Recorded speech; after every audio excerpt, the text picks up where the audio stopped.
Hörmətli izləyicilərimiz, Masazır qəsəbəsi, Masazırın girişinə yaxın Əliyağa Vaad küçəsində yeni mənzilimiz satışa çıxmışdı. Avtobus dayanacağı binanın qarşısındadır. Qaz, qubça var, 2 lift var, sərnişin və yük liftləri.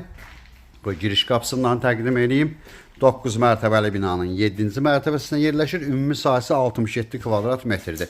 Bura mənzilin giriş qapısıdır. Təmir sistev olduğuna görə işıqlar yoxdur, qaranlıq görsənir. Bura sanitar qovşaqdır. Bura otaqlardan biridir. Mənzilimizin ümumi sahəsi 67 kvadrat metrdir. 1 kvadratı 1150 manat təşkil edir. Qaz, su, işıq, kommunallar daimidir. Qıpçalı binadır. 2 lifti var. Mənzilimizin baxışı mərkəzi yoladır. Burada bir böyük eyvanımız var. Ətraflı məlumat üçün səhifədə əlaqə nömrəmiz var. Növbəti elanlardan vaxtında xəbərdar olmaq üçün kanala abunə olmağı unutmayın.